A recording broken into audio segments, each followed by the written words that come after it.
Hello बच्चों, नमस्कार। कैसे हो आप सभी। हमारे YouTube चैनल में आप सभी का बहुत बहुत स्वागत है।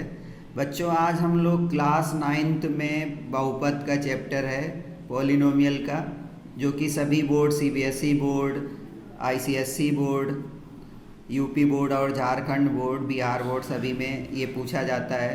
तो चलिए शुरू करते हैं। बहुपद को समझने से पहले हम लोग बात करते हैं पूर्ण संख्या क्या होती हैं, क्योंकि इनको समझना ज़रूरी है। पूर्ण संख्याएं क्या होती हैं।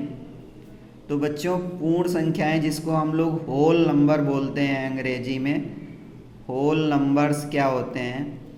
ये नंबर्स 0 से शुरू होते हैं। 0, 1, 2, 3, 4, 5 ऐसे करके 1 1 ऐड करते जाइए तो ये होल नंबर अनंत तक जाते हैं।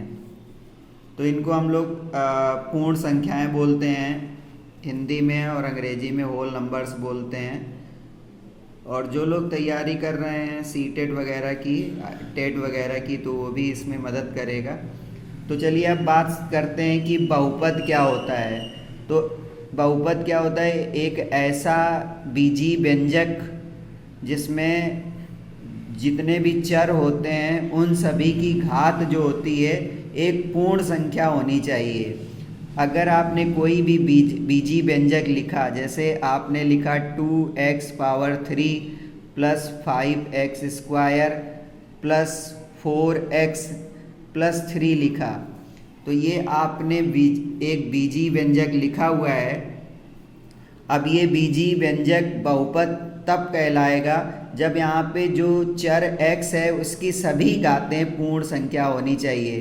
तो पहले टर्म में x की घात 3 है, दूसरे टर्म में x की घात 2 है, तीसरे टर्म में x की घात 1 है, और चौथे टर्म में x नहीं है तो इसको हम लोग x पावर 0 लिख सकते हैं, तो इसकी घात 0 हो गई।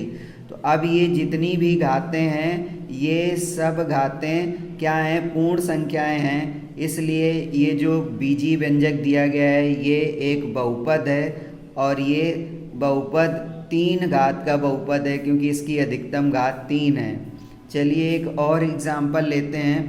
अगर हम ये एग्जाम्पल लेते हैं दूसरा, एक बीजी व्यंजक लेते हैं और हम कहते हैं कि x की power 2 plus 3x power 5 plus 4/x cube. अब चेक करना है क्या ये व्यंजक जो है वो बहुपद है कि नहीं है। तो सबसे पहले हम इसको x स्क्वायर लिखेंगे, फिर 3x पावर 5 लिखेंगे, प्लस 4 इंटू एक्स पावर -3 लिखेंगे।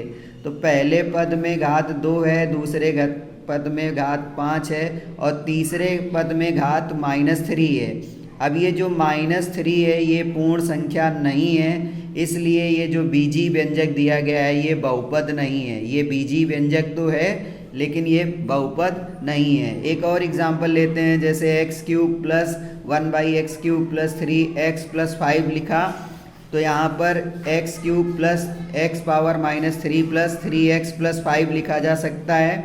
इसमें दूसरे पद में जो घात है वो -3 है, वो पूर्ण संख्या नहीं है, इसलिए ये बहुपद नहीं है। थैंक यू बच्चों, हैव अ नाइस